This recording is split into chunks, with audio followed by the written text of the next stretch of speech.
तो देखिए, इस वक्त एक तो ये है कि हमारे यहाँ चार क्राइसिस जो हैं वो साइमल्टेनियसली चल रहे हैं। आपके यहाँ इकोनॉमिक क्राइसिस है, पॉलिटिकल इंस्टेबिलिटी का एक क्राइसिस है, क्लाइमेट चेंज का एक जो हमारे फ्लड्स आए हुए हैं उसने इसको फर्दर एग्रीवेट कर दिया हुआ है, और जो रीसेंट राइज है जो टेररिज्म वगैरह में, तो एक जो सिक्योरिटी का एक जो रिस्क है वो भी बढ़ गया है।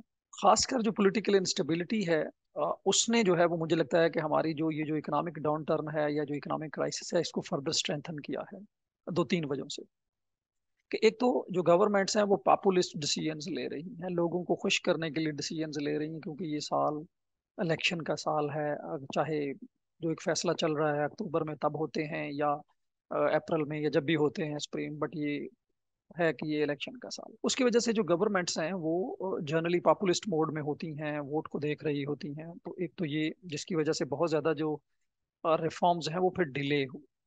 अगर आप थोड़ा सा पीछे चले जाएं तो जो आपका 9th रिव्यू है वो 2.5 महीने डिले से हमने स्टार्ट किया, क्योंकि गवर्नमेंट चाह रही थी कि हम पहले एक्सटर्नल फाइनेंसेस या बाकी सारी चीजें अरेंज कर लें और एक स्ट्रांग पोजीशन से आईएमएफ के साथ जाएं, ताकि हम लोगों को दिखा सकें कि देखें हमने आईएमएफ की शराइत नहीं मानी। उसकी वजह से हमारी जो इकोनॉमी है वो मजीद खराब हुई है। अगर आप उससे भी थोड़ा सा पीछे चले जाएं तो आपको याद होगा कि फरवरी 2022 में जब वोट ऑफ नो कॉन्फिडेंस आया, तो उस वक्त की गवर्नमेंट ने पेट्रोल प्राइसेस जो कि हमने कमिट किया हुआ था आईएमएफ के साथ कि हम ग्लोबल मार्केट के साथ इसको लेके चलेंगे, हमने उसका उल्ट किया, क्योंकि हमने उसको कम भी किया और 4 माह के लिए फ्रीज भी कर दिया। फिर जब नई गवर्नमेंट आई तो उसको 5 साढ़े 5 माह लगे उसको डी फ्रीज करने में। तो वो जो रिव्यू हमारा 7th और 8th था, तकरीबन वो 6 माह का डिले उसमें। तो ये जो एक ट्रस्ट गैप आया हुआ है ये खासकर पॉलिटिकल इंस्टेबिलिटी की वजह से आया हुआ है, और उसने बहुत ज्यादा हमारी इकोनॉमिक सिचुएशन को वर्स कर दिया। मेरा बुनियादी तौर पे ये कॉन्टेक्स्ट रखने का ये था कि चीजें इतनी अनसर्टन है कि कोई बहुत ज्यादा प्रिडिक्टेबिलिटी के साथ कुछ कहना मुमकिन नहीं हो रहा। तो हम इसको अगेन 2 से 3 एंगल्स में देख सकते हैं। पहले तो ये है कि जो हमारी अगले 2 से 3 साल हैं इकोनॉमी के वो मुश्किल साल है। गो कि ये कोई नई बात नहीं है, हम हमेशा से कहते आए हैं 70 साल से कि हम एक नाजुक दौर से गुजर रहे हैं।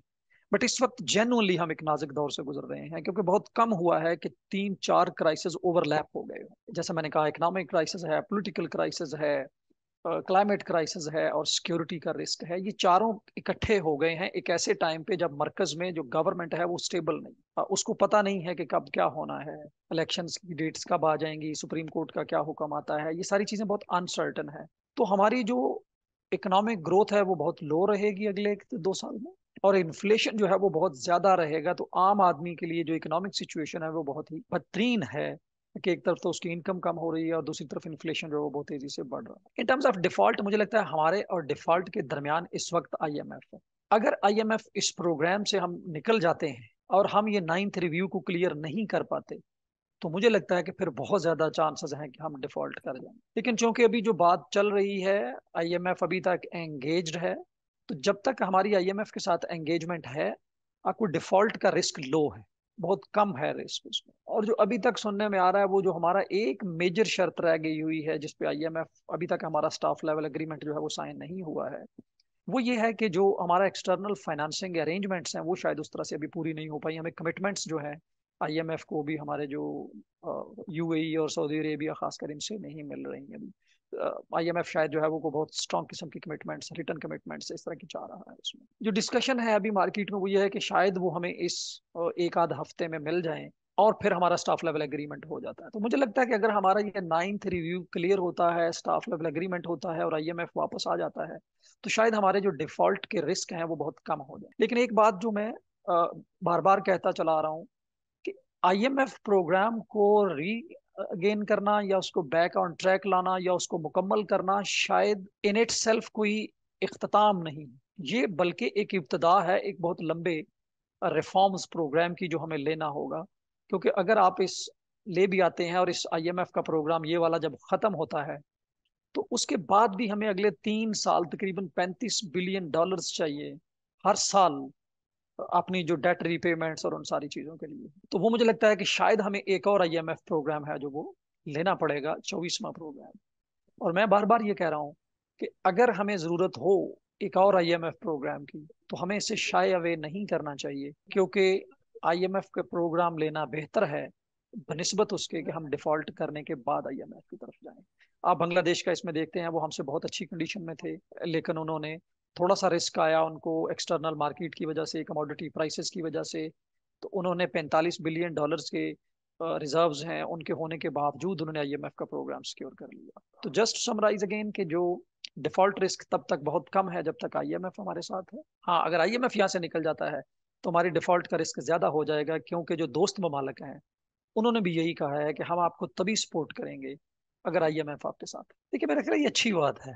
हमने 70 साल में अपना घर क्यों दुरुस्त नहीं किया? इसलिए कि हमें हमेशा इस तरह की इमदाद आ जाती थी। हमने 23 में से, ये 23वां प्रोग्राम है, 22 प्रोग्राम में से आईएमएफ के हमने सिर्फ एक प्रोग्राम कंप्लीट किया है, बाकी हमने इनकम्प्लीट छोड़े हैं। इसका मतलब है कि वो स्ट्रक्चरल रिफॉर्म्स जो हमने कमिट की हैं 22 प्रोग्राम में, हमने जब उनको पूरा नहीं किया तो आईएमएफ ने हमें कहा कि जी ओके ठीक है। इसकी बुनियादी मुझे लगता है प्रॉब्लम यही थी कि ये जो दोस्त ममालिक हैं, हमें इस तरह की जो इमदाद मिल जाती थी, उसने हमारी जो कमिटमेंट है to take reforms, economic reforms जो हमने आईएमएफ और बाकी इदारों से कमिटमेंट की, उनको कमजोर किया। तो मुझे लगता है कि ये शायद हमें इस वक्त लग रहा है कि ये मुश्किल है, लेकिन ये बहुत जरूरी है। हमें ये सोचना होगा कि ये दोस्तियां अपनी जगह होती हैं, लेकिन इसका ये मतलब नहीं होता कि आप अपने इकोनॉमिक रिफॉर्म्स को ना लें।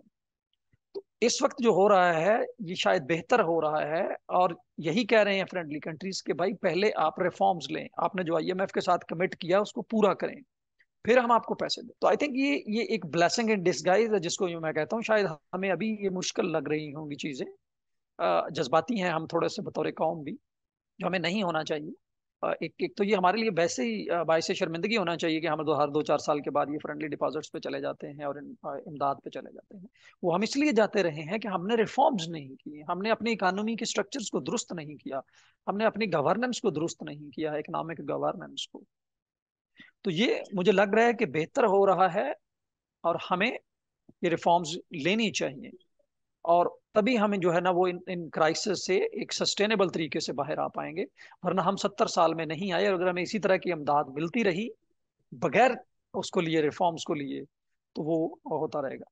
दूसरा, मुझे लगता है एक जो मेजर चेंज आया है इस वक्त, खास करके ये ऐसा क्यों हो रहा है, एक तो जाहिर है ये भी रियलाइजेशन है कि यार बहुत हो गया, अब इनको खुद भी कुछ करना चाहिए।